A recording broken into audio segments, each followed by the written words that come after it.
ଜଗତସିଂହପୁର ଜିଲ୍ଲା କୁଜଙ୍ଗ ବ୍ଲକ ବଣିତ ପଞ୍ଚାୟତର କଣ୍ଟପଡ଼ା ଛକରେ ଥିବା ସାଇ ବାଟିକାରେ ବାବା ସାଇଙ୍କ ଜନ୍ମୋତ୍ସବ ପାଳିତ ହୋଇଯାଇଛି। ଏକ ଆଧ୍ୟାତ୍ମିକ ଭକ୍ତିମୟ ପରିବେଶରେ ଭକ୍ତମାନେ ଯୋଗ ଦେଇ ବାବାଙ୍କ କୃପା ଭିକ୍ଷା କରିଛନ୍ତି। ଏନେଇ ଯାଗଯଜ୍ଞ ମଧ୍ୟ ବ୍ରାହ୍ମଣ ପଣ୍ଡିତମାନଙ୍କ ଦ୍ୱାରା ଅନୁଷ୍ଠିତ ହୋଇଯାଇଛି। ପ୍ରତ୍ୟୁଷରୁ କଳସ ବୁଡ଼ା, ସୂର୍ଯ୍ୟ ପୂଜା, ଗୋପୂଜା ଆଦି ସମ୍ପନ୍ନ ପରେ ଯଜ୍ଞ ଆରମ୍ଭ କରାଯାଇଥିଲା।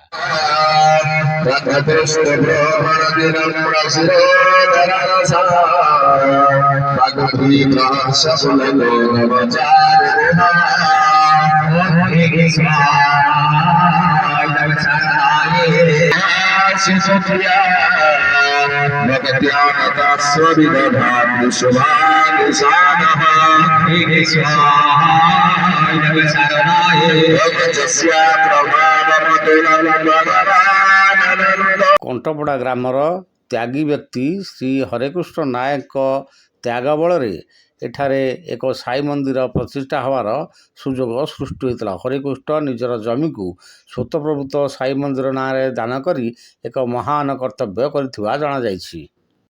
ଯଜ୍ଞର ମୁଖ୍ୟ ପୂଜକ ଆଉ ଏଠି ଆମର ରାମନବମୀ ଉପଲକ୍ଷେ ପ୍ରତିବର୍ଷ ଏଠି ଆମର ଯଜ୍ଞ ହୁଏ। ହାରାହାରି 3 ବର୍ଷ ହେଇଗଲାଣି ଯଜ୍ଞ କାର୍ଯ୍ୟକ୍ରମରେ ଆମ ଚାଲି ରହୁଛି। ଆଉ ଏ ବର୍ଷ ଆମର ସାଇ ବାବା ଆଉ ରାମ ଲକ୍ଷ୍ମଣ ସୀତା ହନୁମାନ ଆଉ ଗଣେଶଙ୍କ ଠାକୁରଙ୍କ ଉଦ୍ଦେଶ୍ୟରେ ଆମର ଏଠି ଯଜ୍ଞ କାର୍ଯ୍ୟକ୍ରମ ଚାଲି ରହୁଛି। ତ ଆଜି ରାମନବମୀ, ସେଥିପାଇଁ ସାଇବାବାଙ୍କର ଯଜ୍ଞ ଆଜି ପୂର୍ଣ୍ଣାହୁତି ସମୟ। ଆଉ ଭଲ ଚାଲିଛି ଆମର ଏଠି ଆଶୀର୍ବାଦରୁ, ସାଇଙ୍କର ଆଶୀର୍ବାଦରୁ ବା ସବୁ ଜିନିଷ ଠିକ୍ଠାକ୍ ଚାଲିଛି। ଏବଂ ଆଉ ଟିକେ ଗଲେ ପୂର୍ଣ୍ଣାହୁତି ସବୁ ଦିଆହେବ, ସନ୍ଧ୍ୟା ଆଳତି ହେବ, ତାପରେ ପୂର୍ଣ୍ଣାହୁତି ଦିଆହେବ।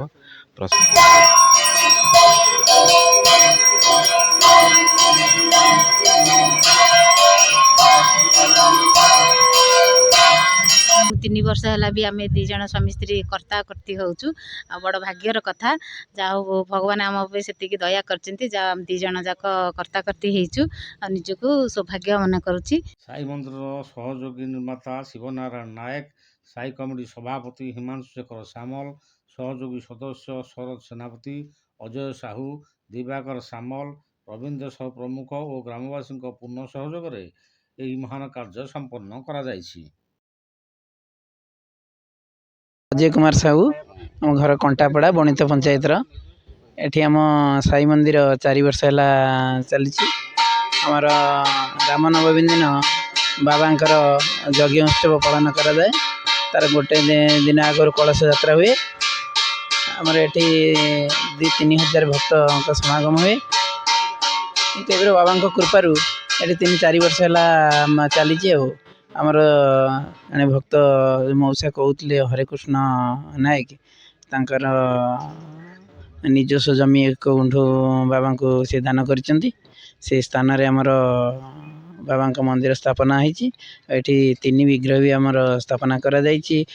ଗଣେଶ ରହିଛନ୍ତି ବାମରେ, ଆମର ବାବା ସାଇ ଅଛନ୍ତି, ରାମ ଲକ୍ଷ୍ମଣ ସୀତା ହନୁମାନ ଅଛନ୍ତି। 4 ବର୍ଷ ହେଲା ବାବାଙ୍କ କୃପାରୁ ଆମ ଗ୍ରାମର ଭକ୍ତମାନେ, ଆଉ ଏଠୁ ଆମର ଆଖପାଖ ବଣିତ, ଗୋରଡ଼, ସରିକି, ଡଗରପଡ଼ା ବହୁତ ଭକ୍ତମାନେ ଆସି ଏଠି ସମାଗମ ହୁଅନ୍ତି।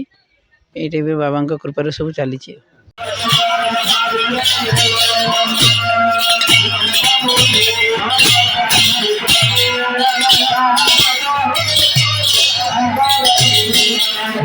ଜଗତସିଂହପୁର ଜିଲ୍ଲା କୁଜଙ୍ଗ ବ୍ଲକ ବଣିତ ପଞ୍ଚାୟତର କଣ୍ଟପଡ଼ା ସାଇ ବାଟିକାରୁ ରିପୋର୍ଟ ଓଡ଼ିଆ ଲାଇଭ୍। ଏମିତି ଭଲ ଭଲ ଖବର ଜାଣିବା ପାଇଁ ଆମ ଚ୍ୟାନେଲକୁ ଲାଇକ୍ ଏବଂ ସବସ୍କ୍ରାଇବ୍ କରନ୍ତୁ। ଆମେ ଆପଣଙ୍କ ପାଖରେ ଭଲ ଭଲ ଖବର ପରିବେଷଣ କରିପାରିବୁ। ଜୟ ସାଇରାମ।